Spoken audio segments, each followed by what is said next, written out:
PNB is already out with its numbers, and what we understand from the internals of the numbers is definitely these numbers are good. At the start when the numbers were reported, it looked like mixed because we have a profit above estimates on account of lower provisions on a sequential basis. But if we look at the entire internals, which is the slippages and the addition to the restructured assets, that have been much lower during the quarter. Slippages just about 3,000 crore versus a 4,500 crore in the last quarter, and addition to restructured assets just about 1,400 crore versus the 3,100 crore in the last quarter. So good going in terms of this additional stress on the asset quality, but also along with that we are seeing lower upgradation and lower recoveries also on a sequential basis. So kind of a mixed bag, but definitely it shows that there is some stability coming in, at least on the slippage front. Besides that, the margins were expected to expand, and the margins have expanded to 3.42 versus 3.2% in the last quarter. In the last quarter, the margins had dipped drastically. So overall, if we look at the numbers, these are good numbers. The provisions have actually come down. When I spoke to the management, he did say that because of higher stress in asset quality in the last quarter, they had to provide much higher, and hence this quarter there was no need to provide so much.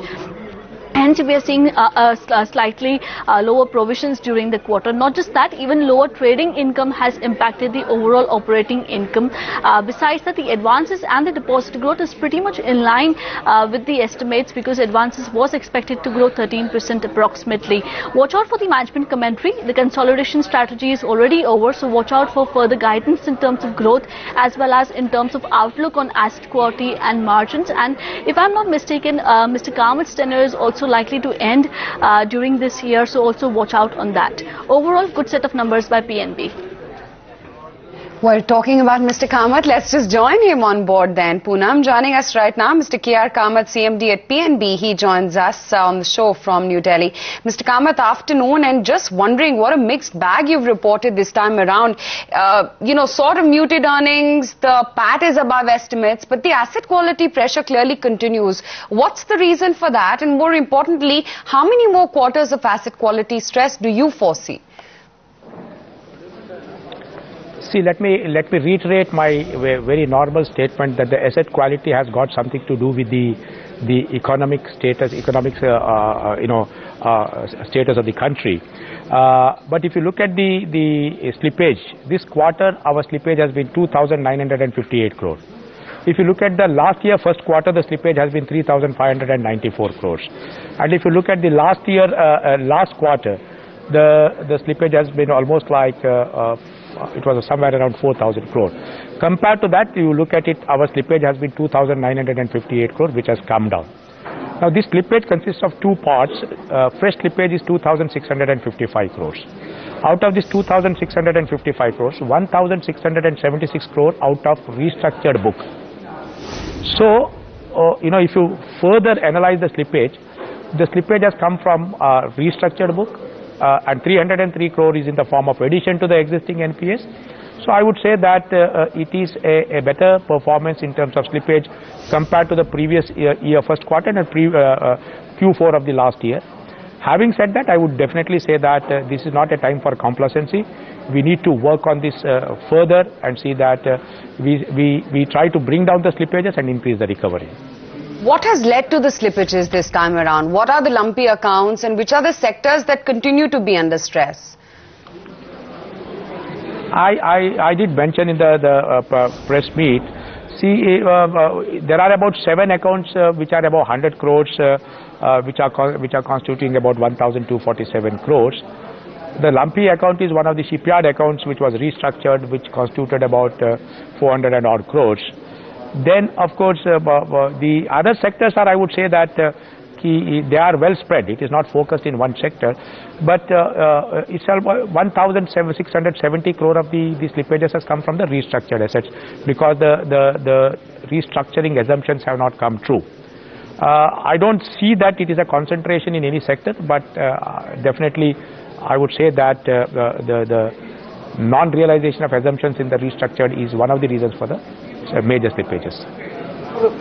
Net NPAs, not gross. Net is the more important number for us. They stand at 3%. Do you think for rest of the year NPAs will come below 3%, or 3% for your net NPAs now will be the new normal for FY15? I mean, see, there is nothing like a new normal for NPA. Let me also clarify, this new normal could have been handled by increasing our credit base, because it's a function of two things. We have not increased the denominator. I would like to make this point very strongly. We have not increased the denominator between the last quarter and this quarter. Plus, we have not sold a single asset to the asset reconstruction companies. So to that extent, it has gone to 3.02%.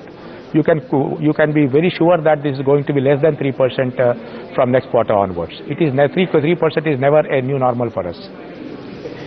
Finally, could you give us a sense of your total fee-based income and what has, how much and how that has transpired for the quarter gone by?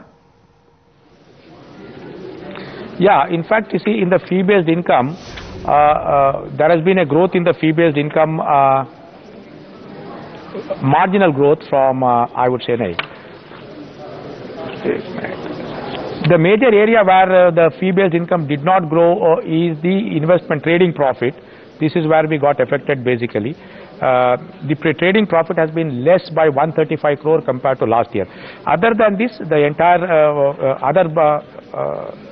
other components of the fee-based income has grown well.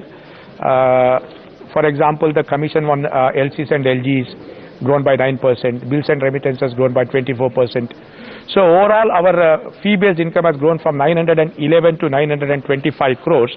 And in terms of trading profit from treasury, it has come down from 284 crores last year to 149 crore during the current year.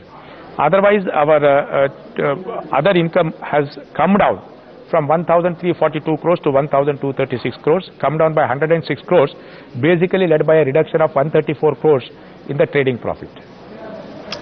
Mr. Kamath, what is your exposure to the Adani Group and what's the status on that account? Have you noticed any discrepancies? No. We have. I don't have numbers on the the group, but we have absolutely no stress or any problems in this group account. Final question: which corporate name is giving you trouble? No, I don't think I can discuss the individual accounts in the open. I would like to reserve myself on this. Okay, Mr. Kamath, good chatting with you. It always is. Thanks to you for taking time out and speaking with us today at ET Now.